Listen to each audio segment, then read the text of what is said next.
आज हम class 12th में होम साइंस में टॉपिक लेके आए हैं रक्त बैंक, जिसे आप जानते हैं, आप नॉर्मल नेम लेते हैं ब्लड बैंक जो होता है। नाम से पता चल रहा है, बैंक तो आप जानती हो इस जगह जहाँ पे कोई चीज़ इकट्ठी होती है। ब्लड बैंक जहाँ पर ब्लड को सुरक्षित रखा जाता है या और एकत्र किया जाता है। तो रक्त को इकट्ठे करने की आवश्यकता क्यों पड़ती है? क्योंकि अगर किसी को किसी वक्त इमरजेंसी आवश्यकता होती है कि रक्त की चढ़ाना है, कहते हैं इसे रक्त की ज़रूरत है, तो अगर कोई देने वाला रक्त दान करने वाला नहीं मिलता है तो हम ब्लड बैंक जाकर उस ग्रुप का ब्लड ले सकते हैं। और आजकल जो रक्त बैंक होता है ये 30 दिन तक सुरक्षित रख सकते हैं। इसमें हम लोग ज़्यादा आधुनिक में तो ज़्यादा टाइम के लिए भी रख सकते हैं, लेकिन एक ही महीने के लिए रखा जाता है और फिर ज़रूरत पड़ने पर दूसरे व्यक्तियों को इसे ज़रूरतमंदों को दे दिया जाता है। आजकल रक्त से प्लाज्मा को भी अलग अलग कर लेते हैं, ऐसे रसायन बना लिए हैं वैज्ञानिकों ने। और जो प्लाज्मा को अलग करते हैं ब्लड से वो डेक्स्ट्रॉन कहलाता है। डेक्स्ट्रॉन रक्त से जो प्लाज्मा इकट्ठा करते हैं उसका उपयोग बाद में कर लेते हैं, डेक्स्ट्रॉन कहलाता है। आजकल आपने सुना है कि प्लाज्मा थ्योरी दी जा रही है, कोरोना वायरस वालों को प्लाज्मा थ्योरी। तो ऐसे ही होता है, ब्लड से कुछ चीज़ें निकाल ली जाती है और उनको अलग करके इस्तेमाल कर लिया जाता है। नेक्स्ट टॉपिक है हमारा लसीका तंत्र। तो पीछे भी हमने पढ़ लिया कि हमारे शरीर में 2 तंत्र होते हैं, एक तो होता है रुधिर परिसंचरण तंत्र, एक होता है लसीका परिसंचरण तंत्र। तो जिसमें लसीका जो तरल पदार्थ होता है, जिसमें लसीका पदार्थ होता है तो वो लसीका तंत्र परिसंचरण तंत्र होता है, और जिसमें रक्त का होता है वो रक्त परिसंचरण तंत्र होता है। तो ये तो आपको समझ में आ ही गया था।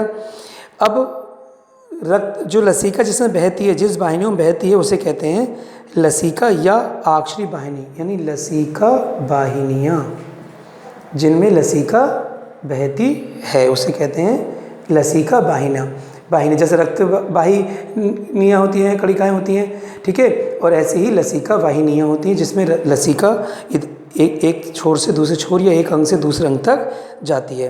तो इस लसीका वाहिनी होती है। अब उसके बाद लसीका तंत्र की रचना। लसीका तंत्र की रचना अर्थात लसीका तंत्र में कौन कौन से अंग या तंत्र होते हैं। अब लसीका तंत्र में सबसे पहले लसीका तंत्र में लसीका कोशिकाएं होती हैं,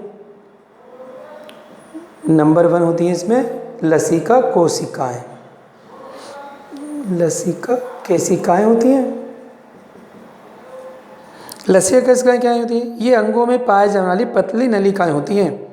अंगों में बहुत पतली नलिकाएं होती हैं जो आंत्र संकुर में भी इनकी अंतिम शाखाएं वही कहलाती हैं जो लसीका वाहिनियाँ कहलाती हैं, जो आंत वाले रसंकुर में होती हैं। ये आंत से वसीय अम्ल तथा ग्लिसरॉल का अवशोषण करती हैं। इनका कार्य क्या है? लसीका केशिकाओं का कार्य क्या? पहले तो ये कि अंगों में पाई जाती हैं। इनका काम क्या है? ये आंत से वसीय अम्लों और ग्लिसरॉल का अवशोषण। तो आपका प्रश्न हो जाएगा लसीका कोशिकाएं का क्या कार्य है? तो इनका देखिए, ये आंत से वसीय अम्ल और ग्लिसरॉल का अवशोषण करती हैं। नंबर 2 लसीका वाहिनियाँ।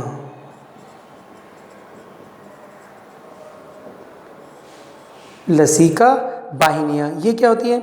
लसीका केशिकाएं मिलकर लसीका वाहिनियाँ बनाती हैं। जो लसीका केशिकाएं हैं ये मिल के लसीका वाहिनियाँ बना देती हैं। ये रचना रक्त शिराओं के समान होती है और सभी लसीका वाहिनियाँ अंत में बाहीं बक्षीय लसीका वाहिनी तथा दाएं बक्षीय लसीका वाहिनी द्वारा अग्रमाशय से में जाके खुलती हैं।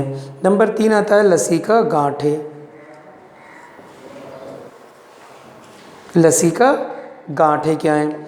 लसीका गांठे लसीका वाहिनियाँ, जो लसीका वाहिनियाँ आती हैं कुछ स्थानों पर फूल जाती हैं, इसी को ही लसीका गांठे कहते हैं हम लोग। आंत की सभी कोशिका में पैर के चकत्ते भी लसीका ही गांठे हैं। प्रश्न होता है पैर के चकत्ते क्या हैं? पैर के चकत्ते क्या हैं?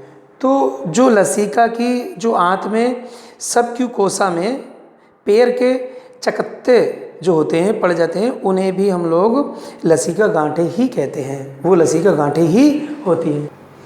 नंबर 4 लसिका अंग। तो जो लसिका के अंग जो लसिका तंत्र परिश्रम तंत्र में काम करते हैं वो क्या है? सबसे पहले हमारा पिलिया होता है, फिर हमारा थाइमस ग्रंथि होता है, थाइमस ग्रंथि, और नंबर 1 पिलिया, नंबर 2 थाइमस ग्रंथि, और उसके बाद में होता है टॉन्सिल। टॉन्सिल आदि लसिका के अंग हैं। टॉन्सिल आपने देखा गलों में कभी कभी हो जाता है, उसे टॉन्सिल ही कहते हैं। लसिका अंग लिम्फोसाइट का निर्माण करके लसिका मुक्त करते हैं। इसका कार्य क्या है? लसिका अंग का कार्य क्या है? ये लसिका अंग जो लिम्फोसाइट का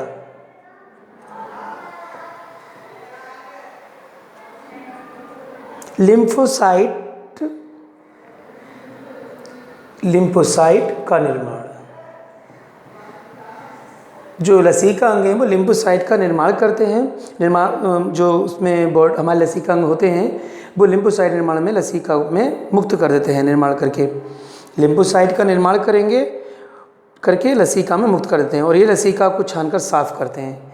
इनमें प्रतिरक्षी संश्लेषण होता है, ये जीवाणु तथा हानिकारक पदार्थों का भक्षण कर नष्ट कर देते हैं, यानी हानिकारक जो कीटाणु होते हैं या पदार्थ होते हैं उनका भक्षण कर देते हैं। ये क्या कर देते हैं? भक्षण कर नष्ट कर देते हैं।